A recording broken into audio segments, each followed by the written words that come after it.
Hello, good morning dear student. Again मैं आपके सामने दो क्वेश्चन लेके आ रखा हूँ। आप जानते ही हैं कि हम कोशिश कर रहे हैं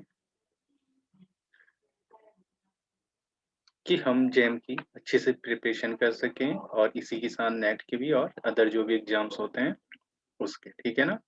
उसके मद्देनजर रखते हुए मैंने दो क्वेश्चन अगेन रिंग थ्योरी से उठाए हैं।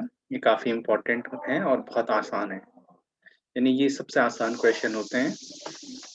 इसे हर कोई कर सकता है, बहुत आसान है। तो मैंने कोशिश करा है कि ये क्वेश्चन आपको अच्छे से समझ में आ जाए।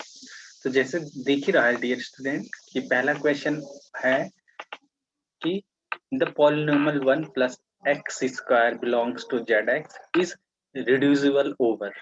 अब वो आपको पूछ रहा है कि जो ये गिवन पॉलिनोमियल है डियर, ये ये किस गिवन जो भी ऑप्शन है इसके अंदर रिड्यूसिबल होगा।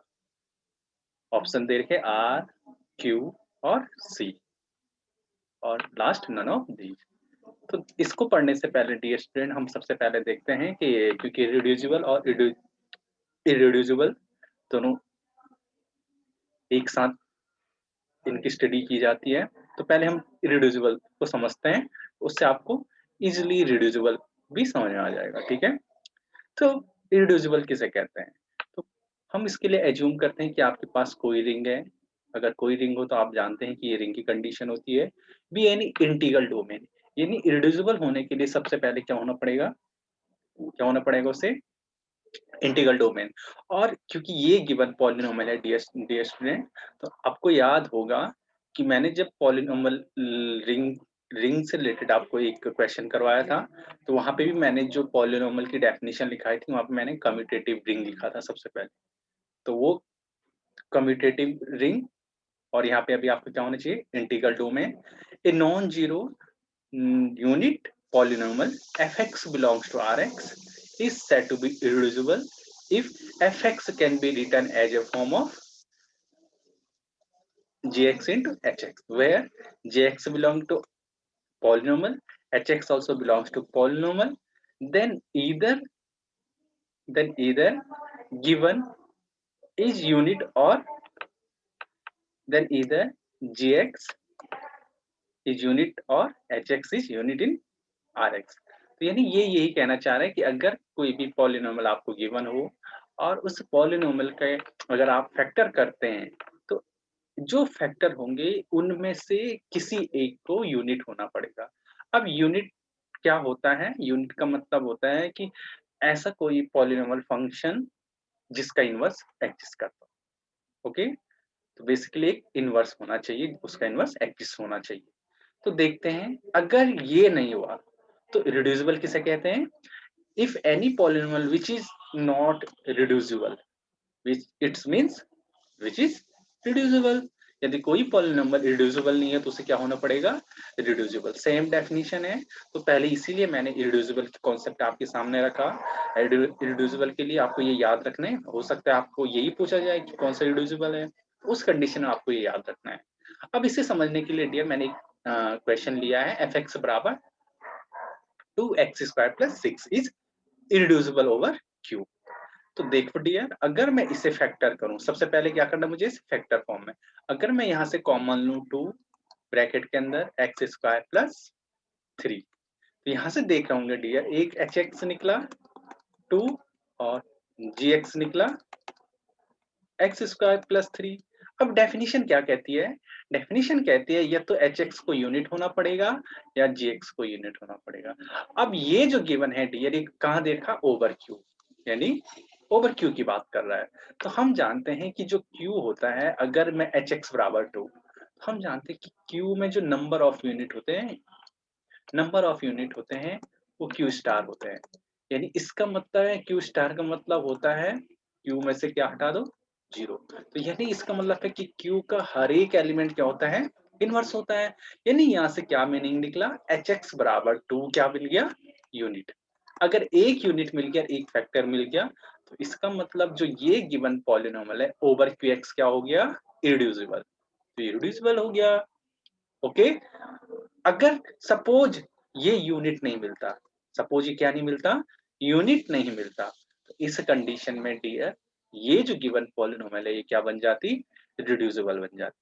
ओके, अब इसी को देखते हुए डियर आपको जो क्वेश्चन में गिवन पॉलिनोमियल है वो ये पॉलिनोमियल गिवन है। तो आप देखते हैं, हम देखते हैं कि जो ये गिवन पॉलिनोमियल है ओवर जेड दिया है, अभी तो ये जेड ओवर दिया है। अब वो पूछ रहे हैं कि ये जो गिवन फील्ड है क्या उसके अंदर ये रिड्यूसिबल होगा। हम सबसे पहले गिवन इस कोशिश करते हैं कि जो गिवन पॉलिनोमियल इसे फैक्टर फॉर्म में करते हैं। तो यदि मैं एक्स स्क्वायर प्लस 1 का फैक्टर करूं तो 1 plus iota into 1 minus iota, sorry x minus iota मिलेगा। अब देखो दो फैक्टर मिल गए मुझे। अब यहाँ से क्या मीनिंग निकला, यहाँ से ये मीनिंग निकला डियर कि यदि हमारा पॉलिनोमियल का फैक्टर हो गया, हमारा काम है सबसे पहले चेक करना कि क्या इनमें से कोई यूनिट है तो नहीं। एच एक्स बराबर अगर मैं इसे फैक्टर करूं तो क्या इसका फैक्टर यूनिट है तो नहीं। तो देखो मैं एच एक्स प्लस आइटा एक को माना और जी एक्स को ये माना, पहली कंडीशन। सपोज ये फैक्टर हो गया, तो हम जानते हैं डियर कि अगर मैं इसे थोड़ी देर के लिए एज्यूम करूं x माइनस आइटा बराबर 0, तो x बराबर क्या निकला, आइटा। ओके, अब ये कहाँ बिलोंग किया, कॉम्प्लेक्स नंबर में बिलोंग कर रहा है। सिमिलरली x बराबर माइनस आइटा भी कहाँ बिलोंग कर रहा है, कॉम्प्लेक्स नंबर में बिलोंग कर रहा है। और जी एक्स बराबर x माइनस आइटा। बट ये दोनों कभी भी क्या नहीं होते हैं, not unit in C x, ये यूनिटी नहीं होती सी एक्स में। यानी यहां से क्या मीनिंग निकला कि जो ये गिवन पॉलिनोमियल है डियर, यूनिट नहीं मिला, बट ये किस फॉर्म में लिखेंगे, फैक्टर फॉर्म में। अब ये फैक्टर फॉर्म में लिखेंगे, ये यूनिटी नहीं है, ये फैक्टर फॉर्म में भी लिखेंगे हैं। तो यानी यहाँ से ये मीनिंग निकल गया कि जो गिवन पॉलिनोमियल है डियर, ये पॉलिनोमियल क्या है, क्या है आपका, रिड्यूसिबल, रिड्यूसिबल पॉलिनोमियल। अगर इसी की बात करूं मैं डियर, अगर मैं इसी की बात करूं डियर कि अगर मेरा यही एफ एक्स को इस फॉर्म में लिखूं एक्स स्क्वायर प्लस 1, अगर मैं ओवर आर की बात करूं तो आपको दिख रहा होगा डियर कि यहाँ पे क्या हो रहा है, इसका अगर मैं फैक्टर लूं तो 1 इंटू एक्स स्क्वायर प्लस 1, क्योंकि इसका रियल में कोई फैक्टर नहीं मिल रहा है। इस कंडीशन में क्या होता है डियर कि यहाँ से एच एक्स क्या मिला, 1, और जी एक्स बराबर क्या मिला, एक्स स्क्वायर प्लस 1। तो यहां से हम कह सकते हैं डियर कि आपका एच एक्स बराबर 1 इज यूनिट। यानी यहाँ से क्या मीनिंग निकला, ओवर आर एक्स आपका जो गिवन पॉलिनोमियल है डियर, ये क्या बन गया, इररिड्यूसिबल। सिमिलरली डियर, सिमिलरली हम कह सकते हैं अगेन डियर, देखिए यहाँ पे आर के ऊपर क्या हो गया, रिड्यूसिबल हो गया, क्या हो गया, सॉरी इररिड्यूसिबल। अगेन यही पॉलिनोमियल आपका एफ एक्स बराबर, आपको याद हो एफ एक्स बराबर क्या गिवन है, x square plus 1। Over check करते हैं कि क्यू के ऊपर देख रहे हैं क्या होगा। अगेन ये फैक्टर अगर मैं करने की कोशिश करूंगा तो इसमें बिलोंग ही नहीं कर रहे ये फैक्टर, यानी इसके रूट्स इसमें बिलोंग नहीं कर रहे, तो अगेन ये इसी फॉर्म में है, यानी इसका मैं फिर से क्या नहीं कर सकता हूँ फैक्टर। तो यानी ये क्या बन गया, एच एक्स, और ये क्या बन गया मेरा, जी एक्स। अब एक कम से कम एक क्या मिलना चाहिए मुझे, यूनिट मिल गया। यहाँ से ये गिवन पॉलिनोमियल अगेन क्या हो गया, इररिड्यूसिबल। अगर एक भी, अगर मुझे क्या हो डियर, एक भी पॉइंट जो फंक्शन है मेरा, जो एफ एक्स इंटू जी एक्स में मैं फैक्टर कर रहा हूँ, और ये इनमें से एक भी यदि मुझे क्या ना मिले, यूनिट ना मिले, तो वो क्या बन जाता है, रिड्यूसिबल। जैसे यहाँ पे क्या हो रहा है, फैक्टर भी मिल रहे और ये रूट्स कहाँ भी बिलोंग कर रहे हैं, यहाँ। जबकि अगर मैं यहाँ फैक्टर करूंगा तो आइटा रियल नंबर के अंदर थोड़ा ना बिलोंग करता है, यस या नो। इस इसी वे में आपको याद रख सकते हैं। ओके।